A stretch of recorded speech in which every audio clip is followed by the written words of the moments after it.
সম্মানিত সভাপতি, প্রধান অতিথি, প্রবন্ধকার, অন্যান্য অতিথিবৃন্দ, সুধী মণ্ডলী, সাংবাদিক বন্ধুগণ, আমরা আপনাদেরকে আইনজীবীদের পক্ষ থেকে বাজেটের কি বিষয় আছে সেই বিষয়গুলোতে ইন্ডিকেট করার জন্য চেষ্টা করেছি। প্রবন্ধকার বিস্তারিত করেছি, আমি এর সাথে কিছু যোগ করব।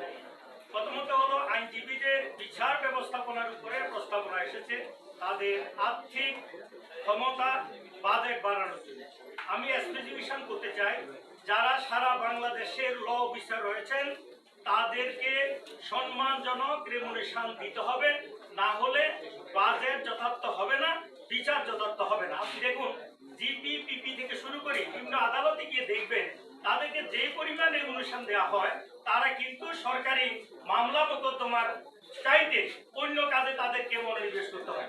সুপ্রিম কোর্টের ডেপুটি অ্যাটর্নি জেনারেল আমিও ছিলাম, সেখানে একজন ইনস্ট্যান্সে অ্যাটর্নি জেনারেল এবং ডেপুটি অ্যাটর্নি জেনারেলের রেমুনেশনের ডিফারেন্স ছিল অনলি 10,000 টাকা। অথচ একজন আইনজীবী একটা মামলা করলেও একদিনে হচ্ছে বেশি ফিস পায়, কিন্তু একজন ডেপুটি অ্যাটর্নি জেনারেল অতটুকু ফিস দিয়ে রাষ্ট্রের কাঙ্ক্ষিত লক্ষ্য অর্জন সম্ভব হবে না। সেজন্য আমার প্রস্তাবনা এখানে বাজেট আমাদেরকে বৃদ্ধি করতে হবে। দ্বিতীয়ত হলো বাজেটটাকে অবশ্যই লফুল করতে হবে, বাংলাদেশের লফুল। আমি কেন লফুলটা বলছি, আনলফুল কোথায়? বাজেটে একটা মেনসিরিয়া থাকে। মেনসিরিয়া কি? যে একটা মেগা প্রজেক্ট নেওয়া হলো, আসলে এটা বাস্তবায়ন করবে না। এই প্রজেক্টটা দেখায় আইএমএফ থেকে যে ফান্ড আনা হবে, তখন এই ফান্ডটাকে অন্যদিকে ট্রান্সফার করবে, আগামী বছর আবার নতুন করে আসবে।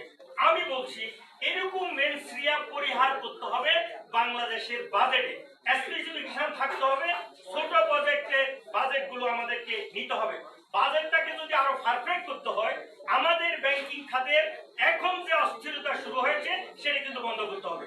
আমরা বলছি যে লিগ্যালি আপনি ব্যাংক আর্থিক ব্যবস্থাপনা যারা পরিচালনা করে সেই পরিচালকগুলোকে অবশ্যই আইনের অধীন থাকতে হবে।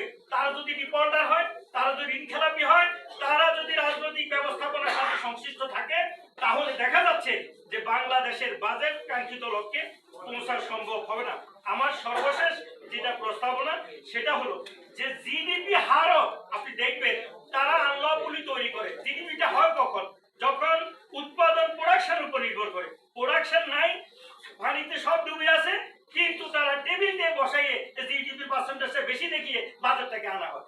আমি বলছি বাংলাদেশের বাজেট ব্যবস্থাপনায় মাস্ট বি লফুল হতে হবে এবং লিগ্যালি যারা বাংলাদেশকে ধারণ করতে পারে তাদেরকে এখানে সম্পৃক্ত করতে হবে।